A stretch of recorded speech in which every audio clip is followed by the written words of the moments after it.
I know what he's accused of doing. Which is? Murdering a young woman. And that wasn't the first crime that he committed in this country, was it? Senator, as I've articulated previously, I'm not going to speak about the facts of the case because there is an ongoing criminal investigation. Have you read his parole file? Senator, same answer. So you're not going to say whether or not you've read the parole file? I've got it right here. Have you read this? Senator, I do not want to speak to the particulars of the case given the pending criminal prosecution. Now, I find this interesting because this is a new answer today. You've changed your answers all over the map on this, and it looks like to me you just don't want to answer the question.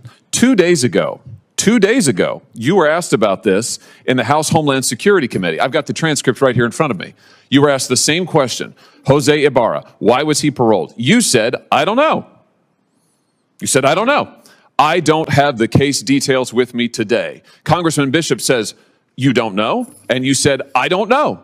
I don't have the details with respect to that individual's case, but I would be pleased to provide them to you, Congressman. You didn't know 2 days ago.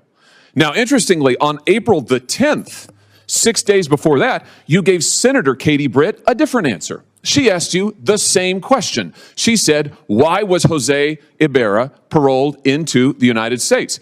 You said, and I quote, Ranking Member Britt, there was no derogatory information of which we were aware. So you were happy to comment on the case then, on April the 10th. By April the 16th, you had developed amnesia, and today you say you just won't comment. So which is it, Mr. Secretary? Now that we have the file, I'll tell you what the difference is.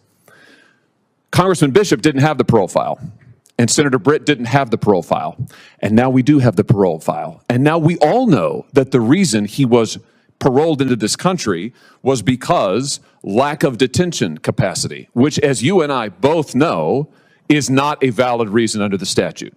And now that we know that for sure, this is right out of the parole file. Here it is.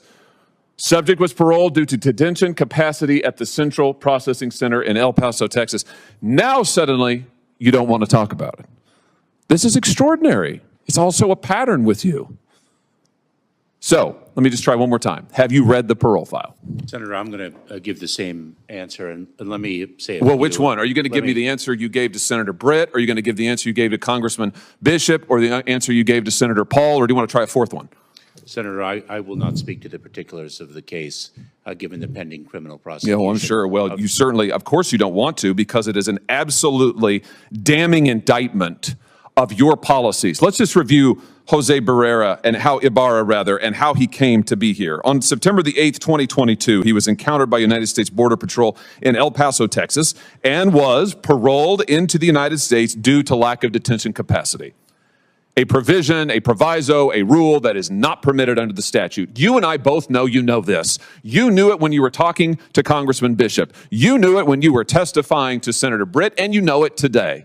You just never wanted to cop to it because the statute doesn't permit it. And so you lied to Congressman Bishop and you lied to Senator Britt.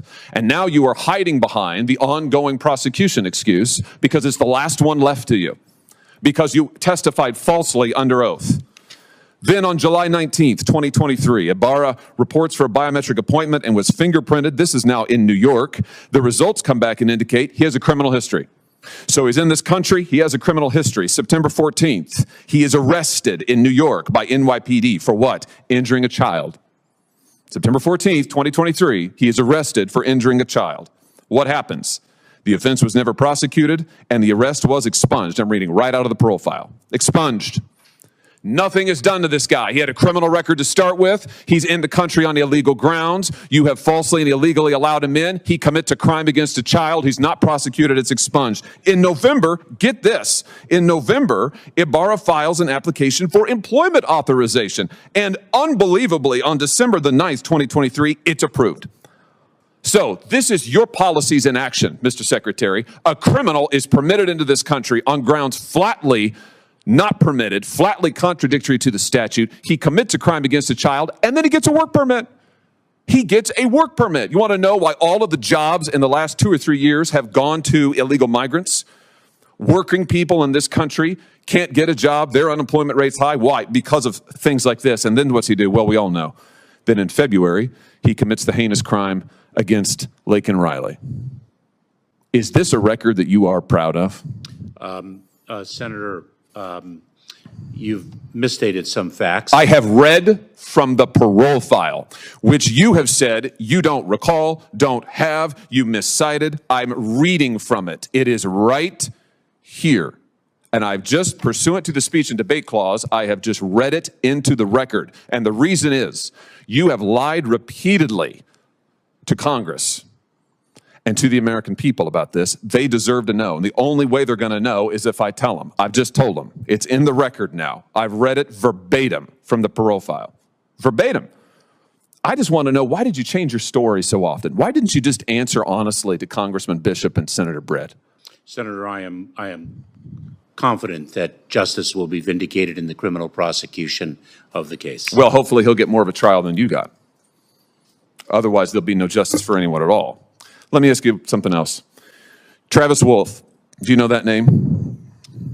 Not off the top of my head. Travis Wolf is a 12-year-old boy from Missouri. This is him. Travis was killed on December 20th, 2023, or I should say he was in a tragic attack on that night. He died some weeks later, head-on collision. The person driving the vehicle, who's now been charged with 6 criminal counts, is Indrina Bracco. Do you know who that is? I do not, but let me communicate that I know that all of our hearts break for the family of this young boy who died in that accident. Well, she's an illegal migrant here from Venezuela. Local law enforcement tell me that she was detained briefly at the border in 2023 and then released.